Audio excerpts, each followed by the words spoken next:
Hey everyone, welcome back to another episode of the Sky Realm at Homie and the Dude.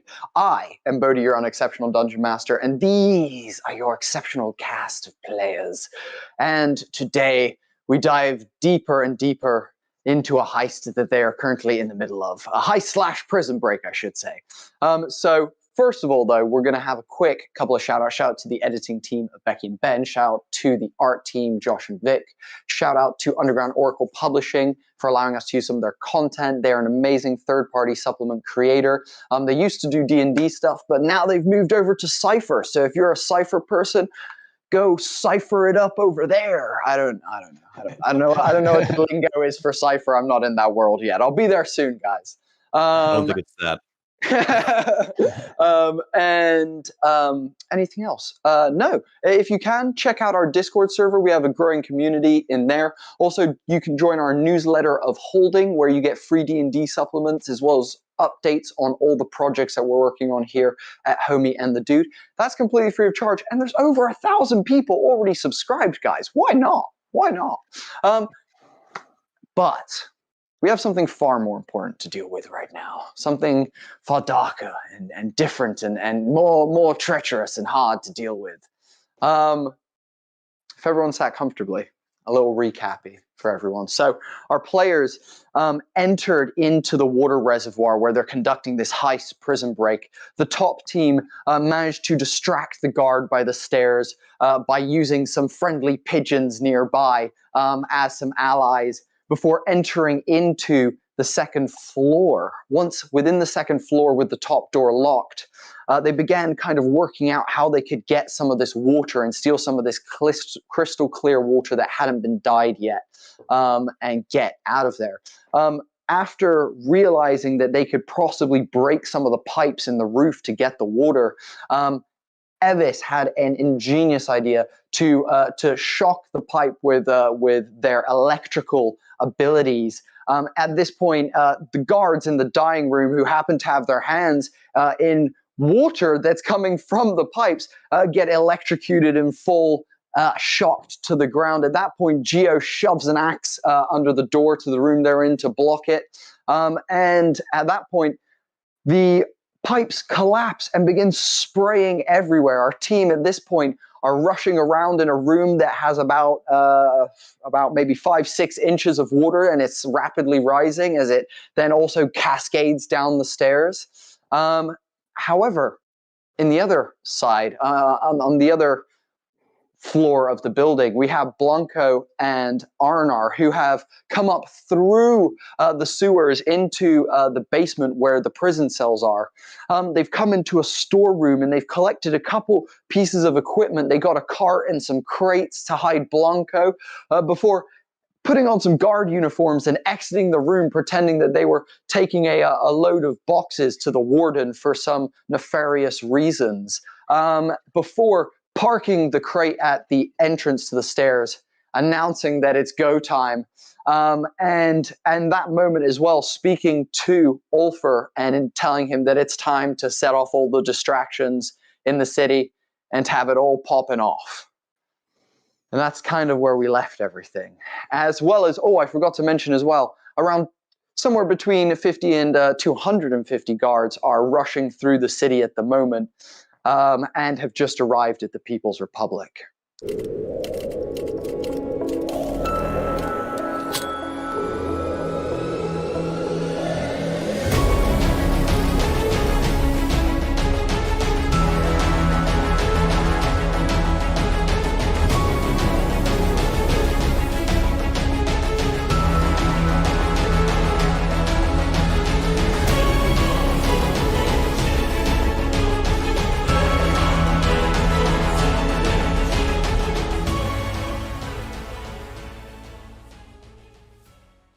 So, we join the Sky Realm as the camera soars through the Imperium barrier and into the People's Republic, as what you see is very different to your average day if a camera were to be panning over the city. What you see in the city below is chaos. What Uma has done with her friends is beyond anything I think anyone was picturing.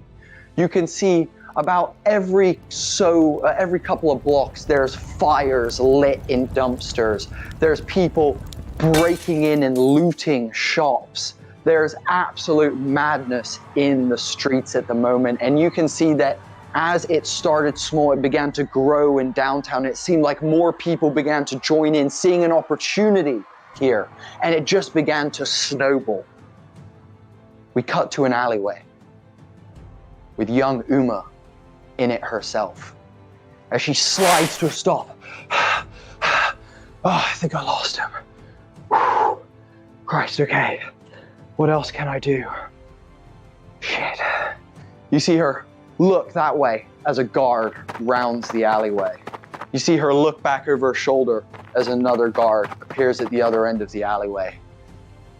She looks nervous at first, kind of takes a fighting stance. You see her relieve the whip from her belt loops that she has, and she lights a purple flame in her left hand. As she charged forward at one of the guards, as he lunges forward with his scimitar, she steps off the wall and dodges around him, whipping the whip around his neck and pulling him over her shoulder, whipping his body through and cracking his neck.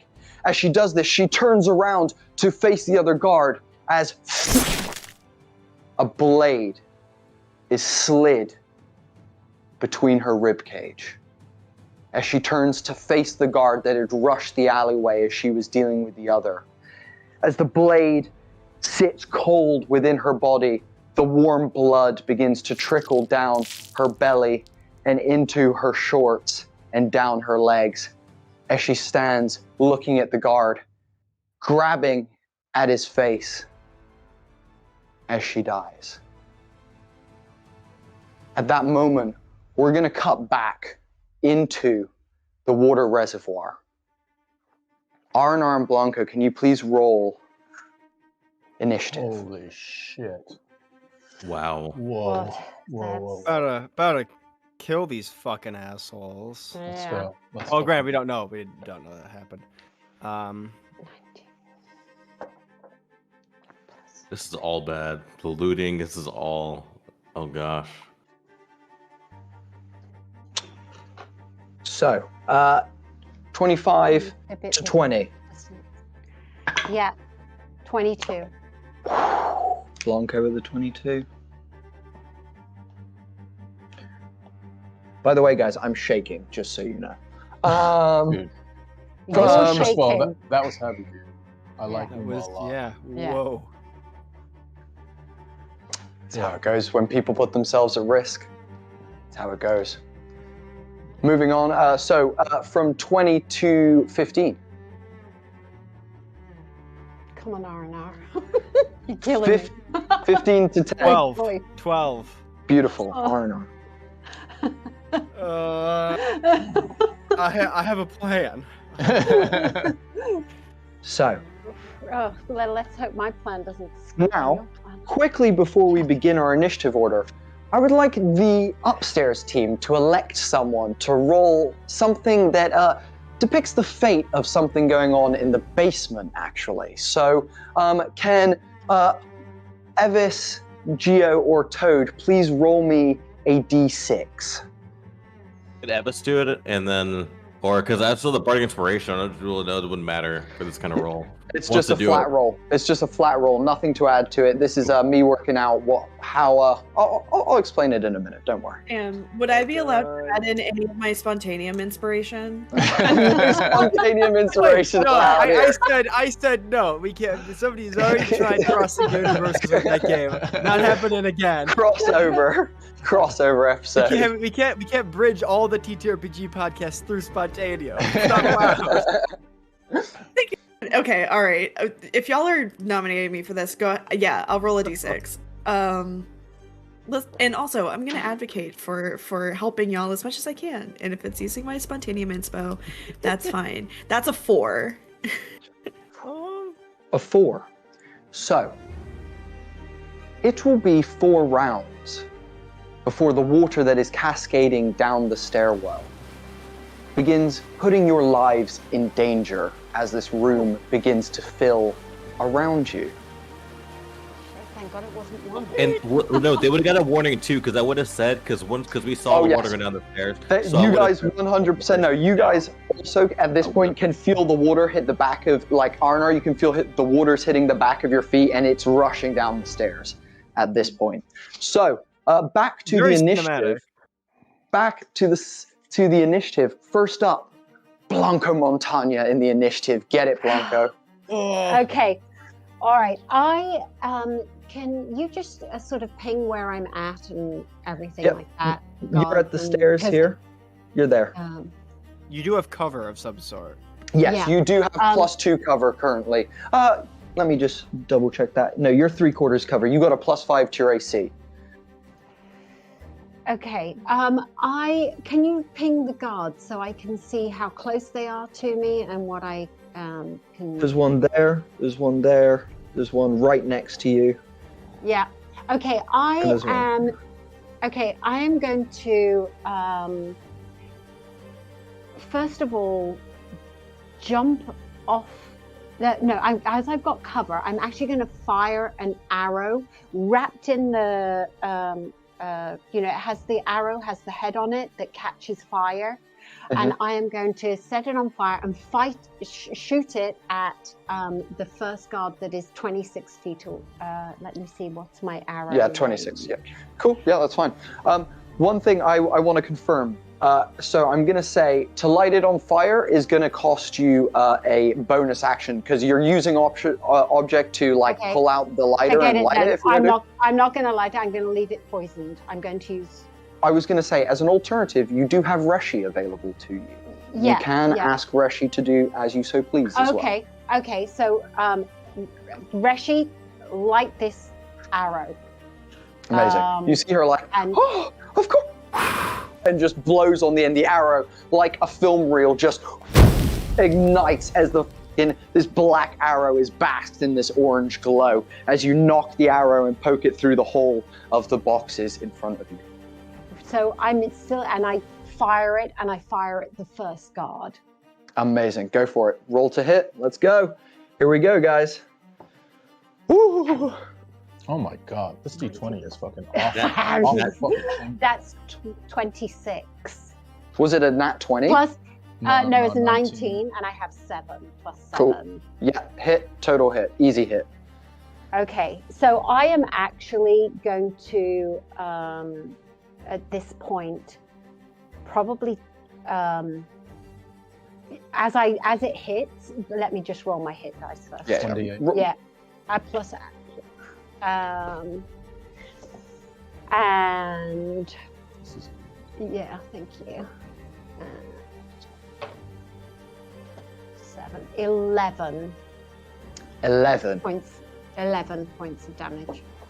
So what this looks like, as Blanco draws this fire arrow and shoots it, it looses. The arrow, as it travels through the air, the smoke of the fire engulfs with almost this black haze that comes off the arrow itself as it floods into the throat of this guard and pins him up against the wall. This black haze emits outwards. And I'm just going to roll. 1 second. Let me just roll that. Amazing. Oh, you are so lucky. Dear God, you guys. Black haze drifts towards the guard that's closest to you. As he inhales, you see the haze up through his nostrils. For a minute, you see him kind of twitch as he's like, takes a big yawn and falls unconscious to the ground, asleep, as water is rushing around his body and his head on the ground. That's the guard who's closest to us. Yes, the guard. Yeah, the guard. Yes, this guard just to the south of you guys. Yeah, him. Okay. I'm going to. He's unconscious. There you go. Okay, I'm going to notch my second arrow. And this guy is dead, by the way. The one that you shot up against the wall is dead. You just straight murked him. What's that wall like, if I may interject? What's the deal with that wall right there? That's a wooden wall. Okay. How Does Oh, he you know what? catch? I'll Does ask the my wall catch? Does the wall catch fire from the flame? Is he like No. incinerated? It's extinguished by his blood. Okay. All right. I then will notch another arrow and fire it at the wall with Reshi, light this second arrow. Amazing, cool, awesome. And you're shooting it at the gate. So that's a big big set of it's a big gate basically. That one across the way that the 46 is on right now. Yeah, like I'm going to do it right by the guard because I'm hoping that right there so that it can. Are you trying to catch him on fire or the wall? I'm trying to catch him on fire and the wall. I want to sort of I'm going to do the wall, but I think he will then catch fire with. Cool. I think we may have misunderstood each other. The wall is made out of metal. It's a gate. It's a metal. Sorry, I thought you said gate. wood.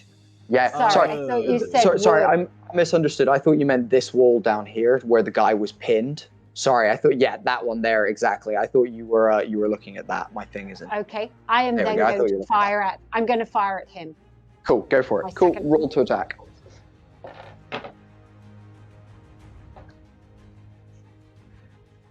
And you said I have a +5 because I'm undercover. +5 to your AC, not to your armor class. Right. Yeah. Okay, 19. 19 hits. Okay.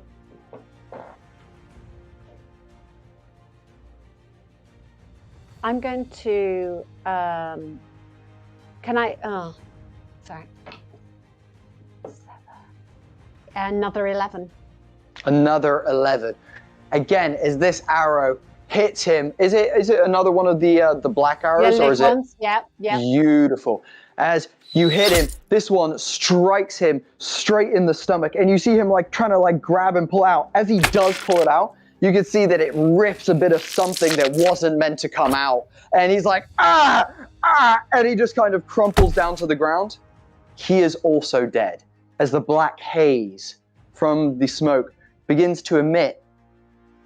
And I'm just going to roll. Let's see what this one does.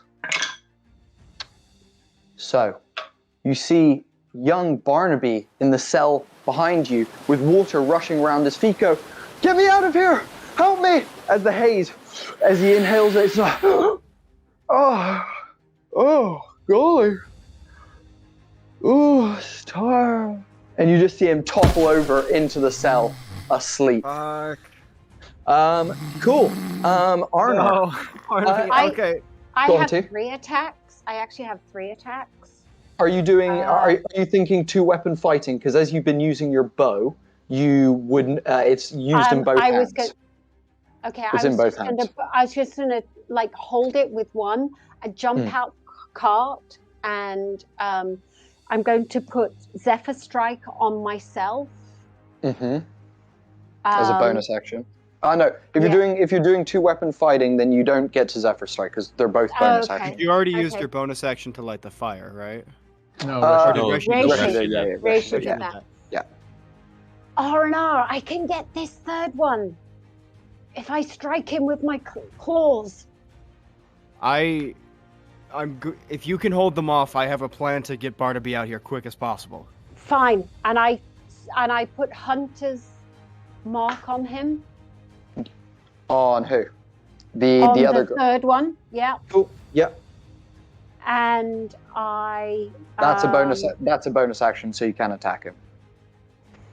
You got to weigh up your action economy. Yeah, sorry. I'm going to jump out and I'm going to strike him with my mountain.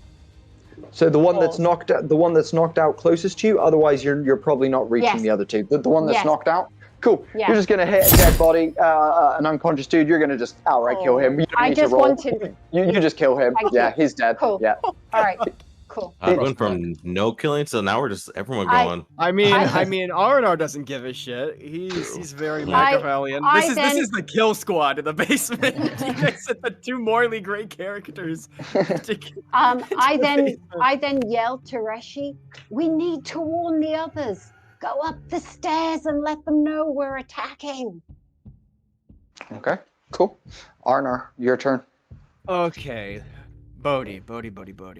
Yeah. What is this wall like? Is it a top to bottom sort of chain link fence? What's the Yes, exactly. Dead on. deal? Dead Okay. on. Okay, so it'd be where's the gate? How do people get into this? Where the two guards are stood against the wall, they're stood in front of the gates. Okay. Could I feasibly just ram into these smaller gates? I mean, if it's just chain link, I'm a very big man. Can I attempt to do that? Hell yeah. Here's Let's what I'm Arnar gonna smash. Arnar smash. I'm going to run all the way over there, which I can. If I dash, so I'm going to dash. I'm going to use my action to dash. And just sort of, I don't know if you're going to allow it, charge into it, I guess. If I bonus action rage, can I allow that to? Dude, I'm happy for you to use your action to dash, bonus action to rage, and you're just running in a straight line. That feels all good to me. Yeah, you're all good. Okay. Yeah. Rage. And then do we want to check for that or? Yeah. Let's go with a strength check, or strength or athletics, whichever you'd like to smash for. Please. Yeah. Oh, that's not one, but I have advantage because I rage. Nat 27. Yes! Wow, 1 in a 20, The homie. duality of man. Yo. Oh my Now god. here's where it gets interesting, Bodes. Yes, Here's go where on. it gets interesting. I run through to the cage, and as a free action, I ram the pen in the keyhole and activate it to turn it in the mall in the keyhole. Oh, fuck. Yo. No. Oh, Jesus Lord. I'm not, yeah, that's a nat 20. Let's not roll for anything else. I think that makes so you see Arnar just splash through, like, across the room, full pace, dip that shoulder, and just, the gate doesn't open. He rams through the gate door, tearing the chain links apart as he gets through the fence, and then dashes over, rams his pen in the keyhole, clicks it once. It expands, ripping the lock into various different components from its insides as the door opens in front of Arnar. That's all I got. I don't know if I have to make a save for this smoke or anything.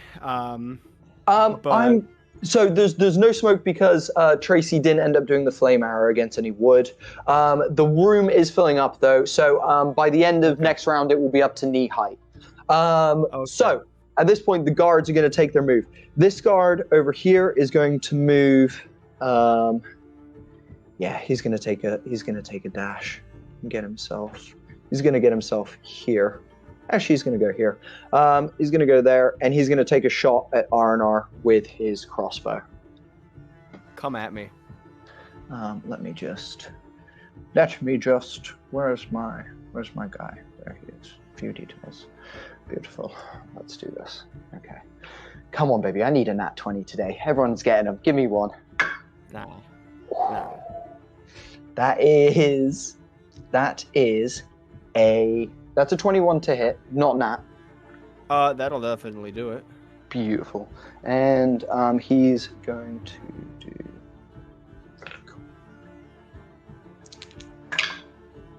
Cool. That is 10 points of slashing damage. As he dives behind the wall, he takes off his brimmed cap, his metal hat, throws it round the corner. It bounces off the chain link that you cut through and slashes your back as you stand there, dealing 10 points of slashing damage.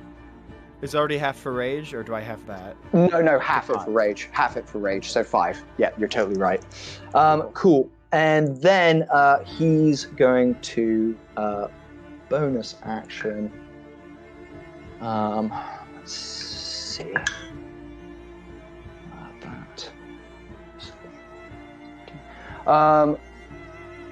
Arnar, can you please roll a d20 with me because I just rolled... actually, no. We're going to go... Actually, no. We're going to go with it. He tries to hide around the corner. Blanco, you don't see this guy disappear around the corner. Arnar, you can still see him. He's within sight for you. He disappears behind that corner there. This guy is going to run this way and go on that corner, and he's also going to make a razor hat attack against you, Tracy. Oh, that just bounced out of my dice box.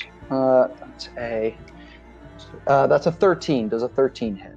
No. Amazing, awesome.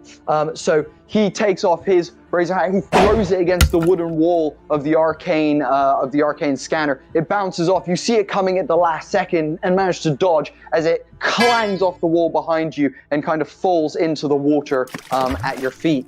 At that moment, he is then also going to take action. Oh, this guy's purple. And so that's going to be. He just dips around the corner, but you saw him dip around the corner. So he's out of line of sight, but he's just dipped around the corner.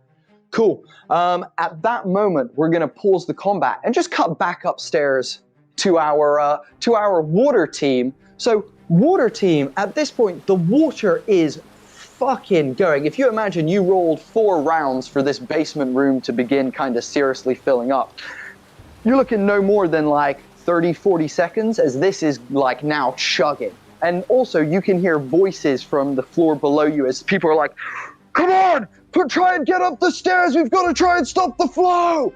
And you can hear that there's some sort of commotion going on the floor below you. They're coming. Full.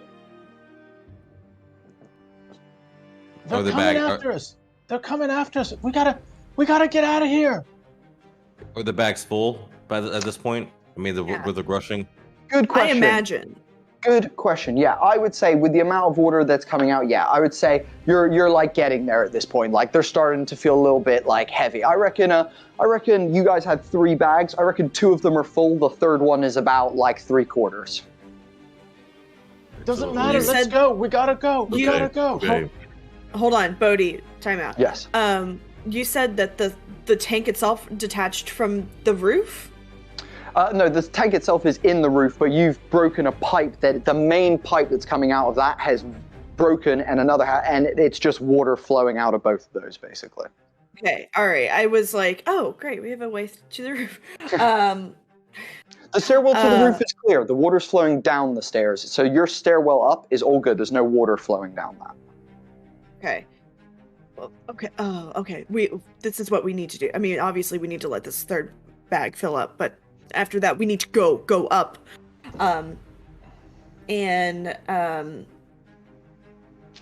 Fuck, I locked the door. Well, it's just a latch. I would love to actually, hold on, where's my shard?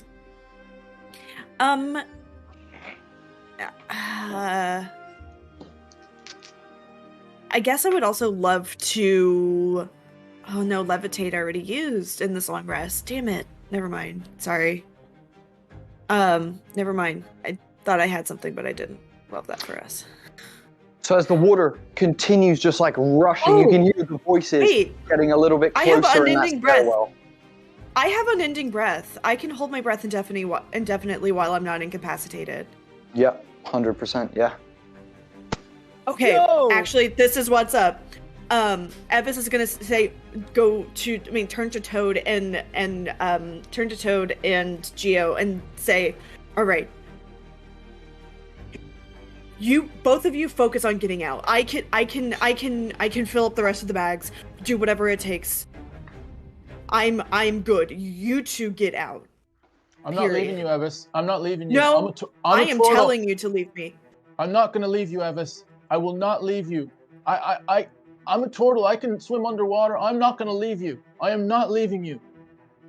Toad, you go and see what's going on the top roof. Evis and I will sort what's going on here. We need to find out what's going on downstairs. Do they need our help? If they need our help, we'll decide. Otherwise, we'll hold off here and we'll get out off the top.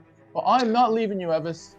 You guys can hear on the bottom floor, by the way, you can hear Geo being like, if they're gonna get out, you can hear like what he's saying as he's shouting across all this like water and like it's just muffled in R&R's pocket at this point.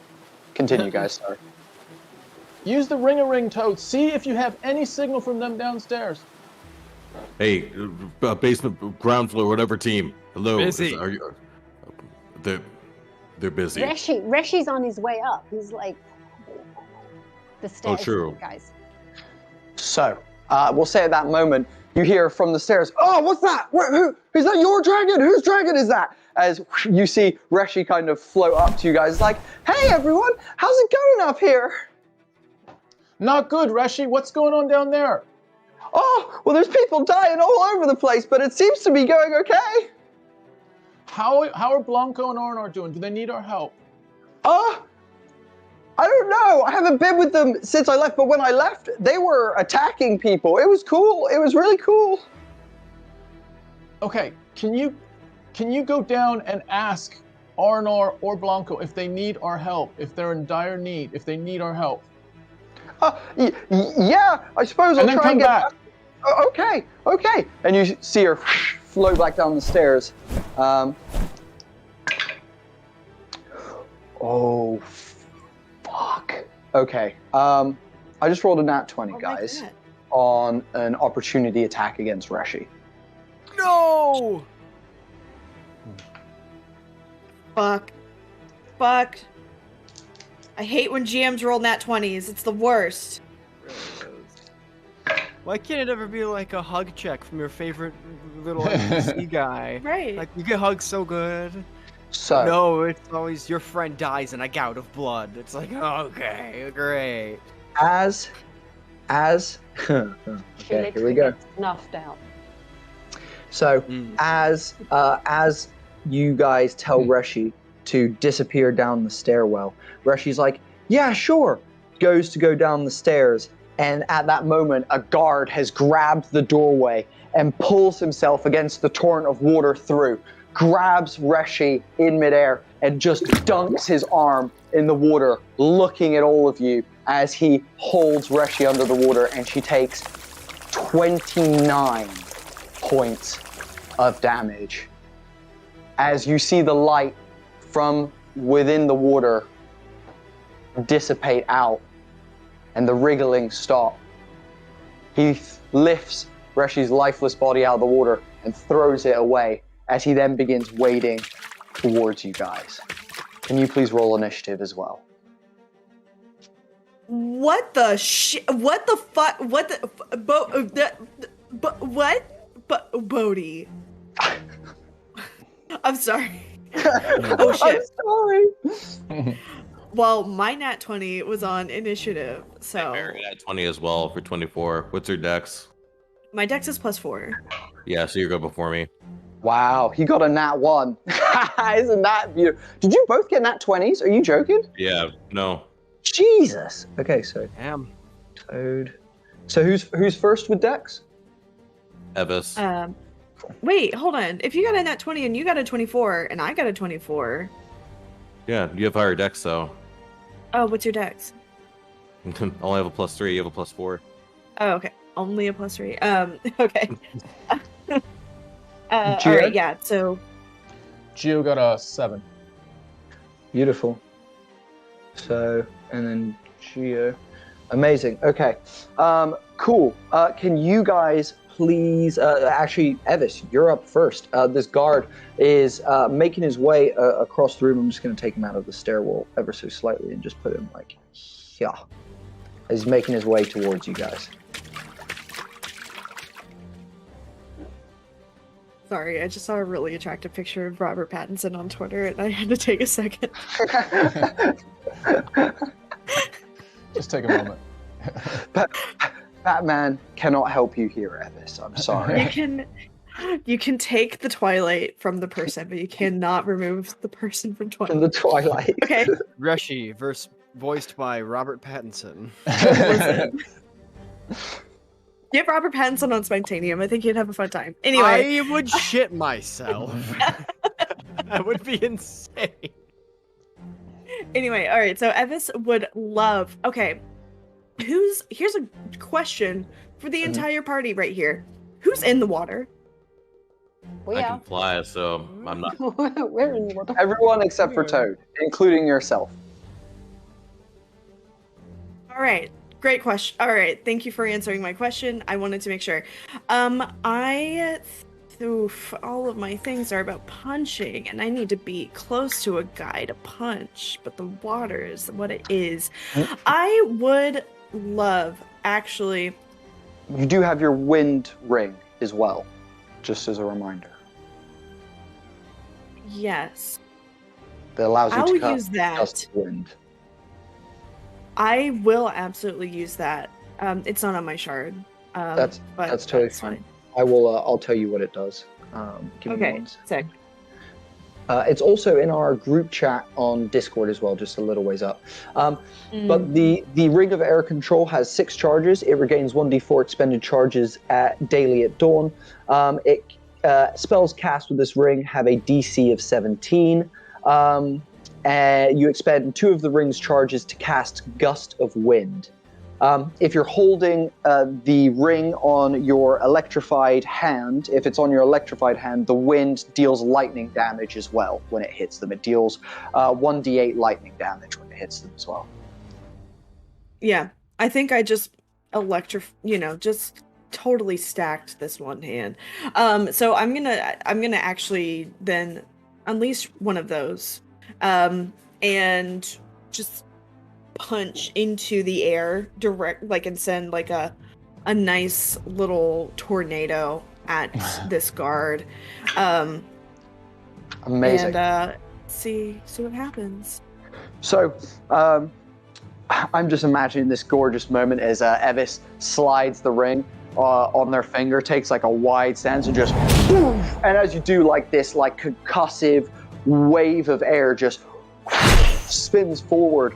As it does, and it hits the guard, you see him for a moment lift off the ground, and in midair, you see little bolts of electricity just kind of leaping around the metal bits of his armor as it's like, and he falls into the water after taking. Can you roll 1d8 damage, please? And he is going to move back as well.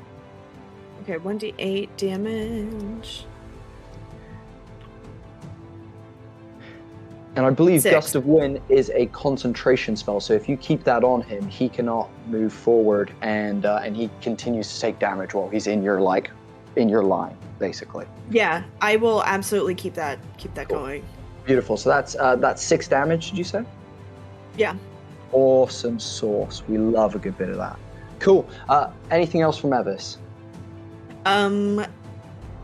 Hold on. Is this the guy marked 12 on the map? I believe so. Yes, it is. Okay. Oh my god. I am going to. How's our speed? Is it like halved or something, or? It's difficult terrain. Yeah, you guys are all in difficult terrain now. Okay, no worries. Then I will just move, I guess, half of my speed. So, what, 23 feet, and to get to like the door. Cool. Amazing. Cool. Next up in initiative is your boy Toad. Can I see Reshi from where I am, or no? You can see Reshi's lifeless body floating on the water. Yeah, 100%. Oh my god, that's brutal. Lifeless. Okay, so I can tell that she's dead though. Like it's not like it's like complete. Okay. There's no fire there anymore. There's no fire elemental in existence there anymore. Just no spark. All right, so I'm gonna move my because I have a swim speed 2 of 10 and a fly speed of 10. So I mean, I just want to get to within 60 feet of our guy here. So cool. Yeah. And then I'm going to play 2 songs. I'm gonna and I can keep. Because that way I can keep enhanced abilities. So I'm going to do bonus action. I'm going to play a dirge with my bardic inspirations, the Adventurer's Requiem, and so it's going to be a song for a sad song for Reshi, and he's going to make a charisma save. And so I let out just like the saddest song on the harmonica, and it's kind of, you can almost hear like almost like a wail kind of, because after that I'm going to cast Broken Song right after the dirge. And so he fails. He rolls a 4. And so with that he has and I can, so for the next 10 minutes target creature has disadvantage on ability checks made with the ability of your choice. And so I'm gonna make that wisdom. And so broken song, he has to make a wisdom save of 15. Beautiful. And so as I play that dirge, like I just kind of let out a wail into it. And then Cool. He rolls a nat 1 on his saving throw against that. So because I feel like, Toad seeing another, reptilian creature go down and this being a mournful moment, I'm going to count that 1 crit fail as like a critical hit from your side. So any damage that you're rolling, you can double the damage dice. Okay. Wow. That's going to be a lot. Okay, well, let's do that. Okay, let me do some math first. All right, so that's going to be, wow. So that's going to be 32 points of damage. 32 points of damage? Mhm. Okay. And so it has to go. So I play the dirge, and then like to see Rush's body, like I just unleash because it's broken song, and so it's almost like you hear the well start, and it becomes silent. The only person like it just feels his head on the ground, and so he just hears like an ear splitting, just like wail the harmonica, like the sharpest note that he can like reach in harmonica. It just erupts in his head. And for those of you who are like Evis and Geo watching this guy, you see him like for a second like begin to like, because you can only just see his eyes, he begins to like squint as if he's in pain for a second, and then you hear him visibly and physically just be like and then suddenly something just happens and he like straightens up, and there's some sort of switch was flipped as you just see blood trickle down from his ears as his body falls lifeless back into the water and follows the current down the stairs. As that happens, you hear the guards in the stairs be like, "Oh, someone's up there! Timmy's dead! Timmy's dead! Holy shit!" And their efforts begin to increase. At that moment, we're out of initiative, and I'm going to say quickly, you guys, what thing are you guys then doing in this moment? What's the plan for you three up there? We're getting. I'm rushing towards Reshi. Yeah. Am I able to swim at this point? Because I just want to get there as fast as possible. I think I can do that as a turtle swim. You're over near us. We were all together, so you should be at least near the pipes. Yeah. So you get there all good. You're fine. I was supposed to get as well, so definitely. Yeah. I'm gonna fly there. So over. I was gonna dive down since I can hold my breath. And grab as many people from our basement team to bring them up. Or aid in their swimming up. So, I mean, one thing I will say, what you can tell, Evis, from looking at the situation, you can see that the water is pouring down the stairs at the moment. So if you were to go down the stairs, 1, you're pretty sure you would encounter some guards. And 2, you're not sure if you'd be doing much swimming, because as the water at the moment is like kind of steadily rising where you guys are, but because there is a stairway, it's still draining down. Do you know what I mean? That makes more sense. I was just... Yeah, no, totally. No, of course. We also are not the ones you should worry about. We can get out through the sewers. Mm-hmm. Yeah. So that you guys take care of what you gotta do. We will. Yeah. We have many different exits we can avail of if we. Absolutely. Okay. Thank you. I just wanted to be like, we gotta save the whole party. Yeah. I really hope we're good. I don't know. You grab Reshi up, Geo, in your arms, and her body is wet and not filled with flame. I reach into my back, my sort of backpack back there, and I pull out Blake's diamond, and I go through a ritual of casting a 3rd level revivify spell on Reshi. Yeah. Amazing. So, 2 things. Can you please describe what it looks like as you cast Revivify for me? So I'm holding Reshi, and Reshi is literally limp. Like, Reshi's head is over my arm, hanging backwards. And although I'm in water, I get down on one knee and I just start almost praying over Reshi as I'm casting the spell and holding the diamond in one hand. And it's just sort of like a ritualistic prayer that I've learned when I was part of the Mitsuhira, and it's something that I've seen my family do in the past. And just doing my best, because I don't even know if it'll work. I've never even cast Revivify before in my life on a real dead body. I just know that I have the ability to do so. So doing my best right now to just lower my head and try to connect with Reshi's soul right now. Cool. Can you confirm for me, are you using any of your either of your two spell abilities with your channel Lux or channel Tenebris or channel Neutrum? Are you doing any of that?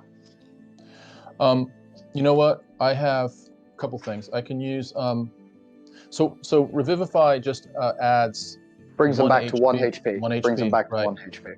But I'm also Disciple of Life I can use, which will add an additional 2 HP. No, it's actually 3. No, it's actually plus the spell level, so it's actually 5 more HP to Reshi. Yeah. And yeah, I'm throwing the whole bucket at it. I'm gonna go Neutrum as well, because yeah. Okay, go for it. Roll however much health this you is get. risky. This is risky because there might be others, but you know, I'm seeing a dead, dead member of our team, and I can't deal with it, so I've got to go here. So what am I rolling?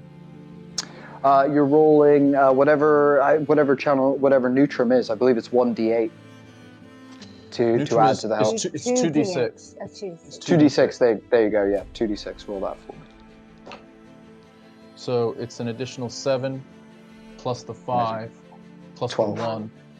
So 13 total. Amazing. Yeah. You see Geo just kind of, fold his knees and sit in this water, and this water is kind of just around you, kind of pouring around you. It's about up to waist height as you squat down now, Geo. You're holding Reshi in your hand, and you begin doing this prayer, and the diamond that you're also holding in your hand, as well as Reshi, kind of begins to float up into the air. And as it does, it begins to glisten and kind of shine, reflecting off the water that's pouring around you, creating almost like a kaleidoscope effect around the room, as suddenly then all the light sucks inwards and combines inside the diamond, as the diamond then slowly drifts downwards and hits Reshi's, what you would imagine would be sternum area, as it then kind of burrows through her fur and into their body. You suddenly see as a spark ignites and flames roar as Reshi, Jesus, I couldn't breathe. Oh my God, what happened? You're okay, Reshi. You're okay. You're okay. And I just hold Reshi in my hands. I don't even want to let Reshi go. I'm just kind of like gripping on to her, almost in a protective hug, and just whispering at her, "You're okay. You're okay." You see she kind of fades back out of consciousness, but the flames stay ignited this time, almost like, just in and back out of shock kind of situation. Toad and Evis, can you please tell me what your passive perceptions are, please? Not very high. Yeah, trash. That's why 11. You got me around. 11, Yeah. two 11s.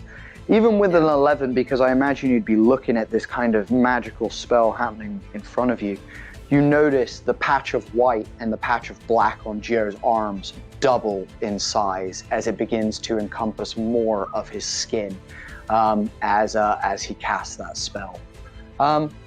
Cool. At that moment, we're gonna cut to a different part of the People's Republic in this moment. We cut to the Torrential bathhouse, the Claw Mafia's hideout. And we cut to, again, feet rushing in through a doorway. And as the feet stop at the end of this hallway and turn, 2 elevator doors that are very regal, made out of gold, close. And suddenly it begins going up. All you can hear as this lift goes up and the camera angle changes to behind these guards' heads, and there's probably about 20 of them in this lift, is just breathing, heavy breathing. As they go past the first floor, and as they do, you see guards running across the room, chasing patrons of the bathhouse all over the place as they panic and scream and run about. As the lift continues upwards, you then see the clan's floor. And as you look, You see members are fighting with guards, and there's blood being sprayed across the walls as it continues upwards. Finally, the lift comes to a stop with a little shake as all the heads bobble. The gates ding and open. Stood in front of the guards is Constantine Plainview. Long hair, coat off this time, and you can see that he has a line of kunai knives tucked in on either side of his rib cage. He's holding two, one in either hand, ready to go. Next to him is Don Leone, stood with his cane at the ready and his hand flexed backwards as Rakshasas have. And then finally, Uncle Faisal the Arcanoloth is stood next to him, holding his prayer beads in his fingers, passing them rapidly as he does. As soon as the doors click, the guards rush forwards, and you see the Don ignite in flames as his stripes turn from this bluish color to flames licking out of them as he lunges forward at these guards.